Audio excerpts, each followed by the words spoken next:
بنا کسی تاثرات کے کہتے ہوئے عباس کمرے کا دروازہ بند کیے آگے کی طرف بڑھتے بولتا ہے، ارادہ تو میں کچھ اور کرنے کا بنا رہی تھی، پر خیر آپ تھکے ہوئے ہیں تو چھوڑ دیتی ہوں، آج آپ کو کیا یاد رکھیں گے؟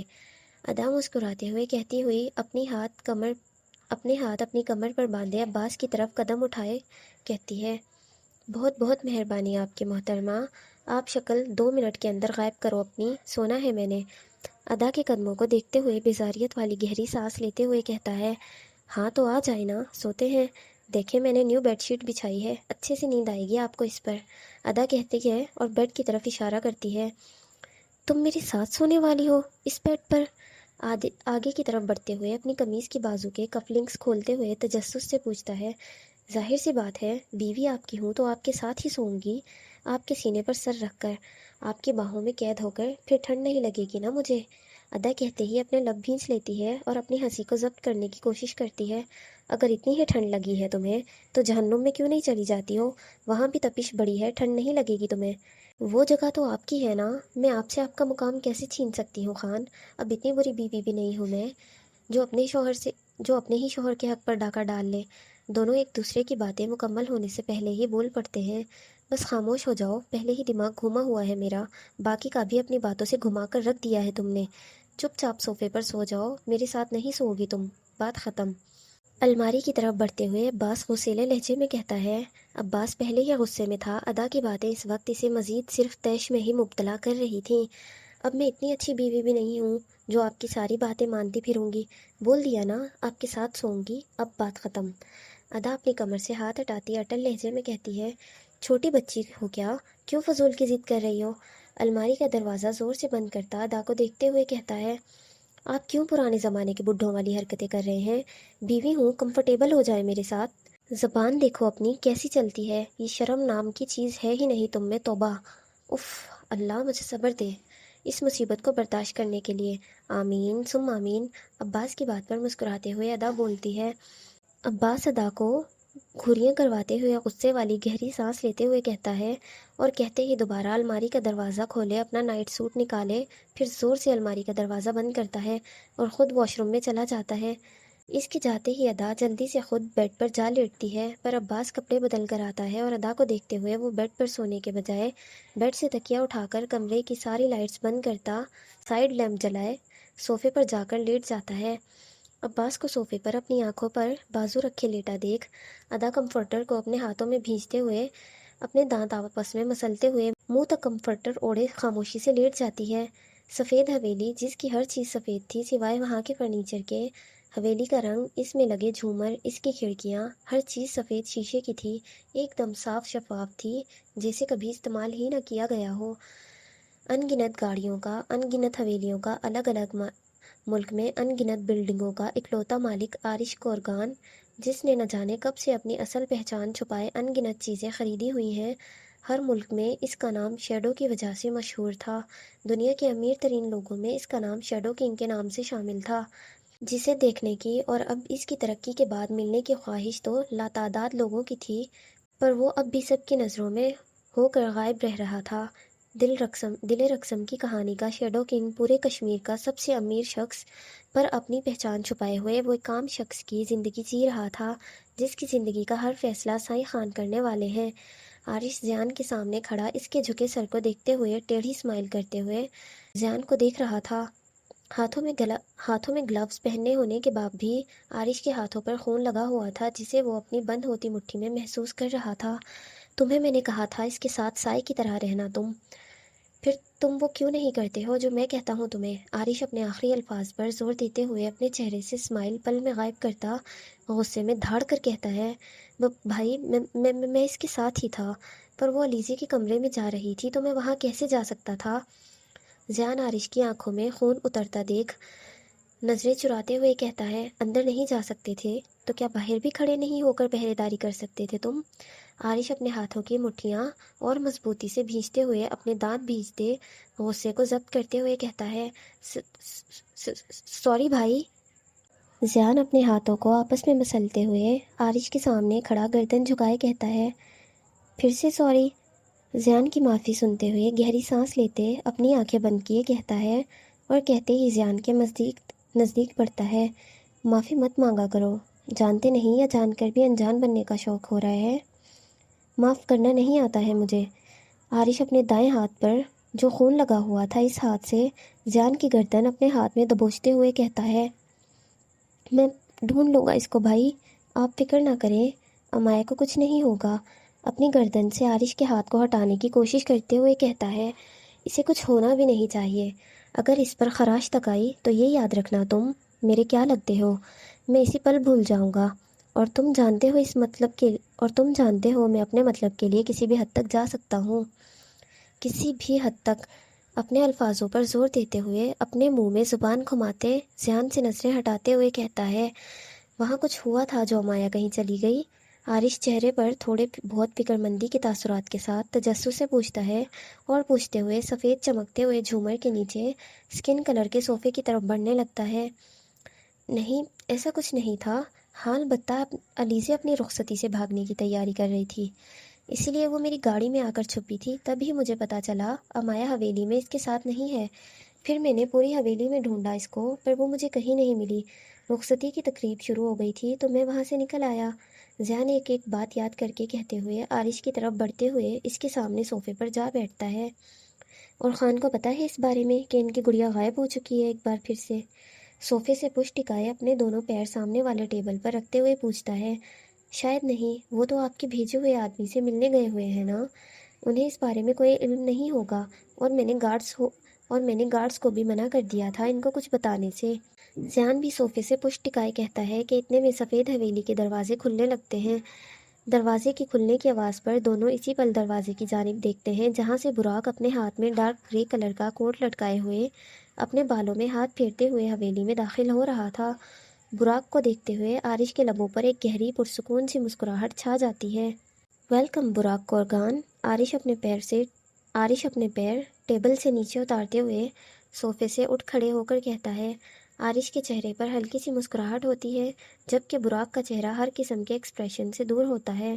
براق کا کوئی سرنیم نہیں تھا، باہر کے ملک سے بلایا گیا ایک کرمنل ریکارڈ میں سب سے زیادہ ان گنت قتل کرنے والا عارش کا وہ ایک بہترین ہتھیار جسے سائیں خان سے الجھانے کے لیے عارش نے اسے اپنا سرنیم دے کر اس کی زندگی میں بھیجا تھا۔ منحوس خبر سنائی مجھے تو یاد رکھنا تمہارا جسم سلامت نہیں چھوڑوں گا، براق کے چہرے سے اس کی خاموشی سے اندازہ لگاتے ہوئے کہتا ہے۔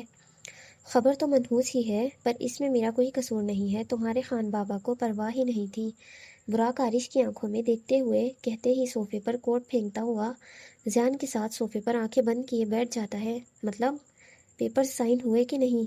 عارش سخت نظروں سے دیکھتے ہوئے گمبھیر آواز میں پوچھتا ہے۔ نہیں ہوئے، وہ ریسٹورانٹ پہنچ گیا تھا پر دروازے سے ہی لوٹ گیا تھا۔ وجہ؟ براق کی بات صحیح سے مکمل بھی نہیں ہوئی تھی کہ عارش تجسس بھری نظروں سے دیکھتے ہوئے پوچھ بیٹھتا ہے، پتہ نہیں، اسے فون آیا تھا، غصے میں دھاڑ رہا تھا، بات کرتے ہی وہ اپنے گارڈز کے ساتھ واپس چلا گیا، دوبارہ ملاقات کا کہہ کر گیا ہے۔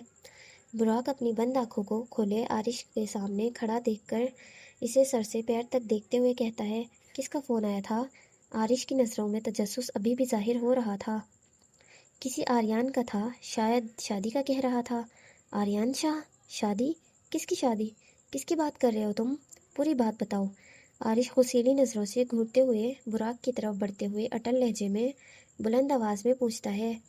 عارش کو غصے میں دیکھتے ہوئے زیان اسی پل ڈرتے ہوئے اٹھ کھڑا ہوتا ہے۔ مجھے نہیں پتا کہ وہ کس کی شادی کی بات کر رہا تھا، بس غصے میں دھاڑتے ہوئے کہہ رہا تھا وہ بچی ہے، اگر ایسا ویسا کچھ کیا تو میں تجھے زندہ نہیں چھوڑوں گا، یہ بات بھی میرے آدمیوں نے سنی تھی، انہوں نے ہی بتایا تھا مجھے۔ براق صوفے سے پشت ہٹاتا صوفے سے اٹھ کھڑا ہو کر عارش کی نظروں کے سامنے سے گزرتا ہوا ڈائننگ ٹیبل کی طرف بڑھتا ہے۔ بچی؟ امایا اس آریان کے پاس ہے؟ عارش خود سے پوچھتے ہوئے زیان کو دیکھنے لگتا ہے اور اپنی ایک آئی برو اٹھاتے ہوئے اس کی طرف بڑھتا ہے۔ آریان وہاں آیا تھا؟ عارش زیان سے دانت بھیجتے ہوئے پوچھتا ہے۔ مجھے نہیں پتا ہے بھائی، میں نے نہیں دیکھا ہے وہاں اسے، زیان جھجکتے ہوئے جواب دیتا ہے۔ عارش اسی پل شیشے کے ٹیبل پر پڑا ہوا شیشے کا گلدان اٹھائے زور سے پھینکتا ہے۔ گلدان ہوا میں بلند کیا غصے میں پھینکتا تو زیان کی طرف ہے، پر زیان سامنے سے ہٹ جاتا ہے۔ اور گلدان سیدھا پیچھے دیوار پر جا لگتا ہے اور ٹکڑوں میں تقسیم ہو جاتا ہے۔ آریان شاہ اور ادا بائی دونوں نے ہاتھ بھی رکھا تو میری ہی دکھتی رگ پر۔ عارش دروازے سے باہر آسمان کی طرف دیکھتے ہوئے غصے میں کہتا ہے، دونوں کو مجھ سے الجھنے کا شوق ہو رہا ہے تو پھر ٹھیک ہے، کرتے ہیں جنگ کا آغاز۔ دکھاتا ہوں میں ان کو میری چیزوں پر نظر رکھنا کیسا ہوتا ہے۔ عارش اپنے بالوں میں دونوں ہاتھ پھیرتے ہوئے اٹل لہجے میں گہری سانس لیتے ہوئے کہتا ہے،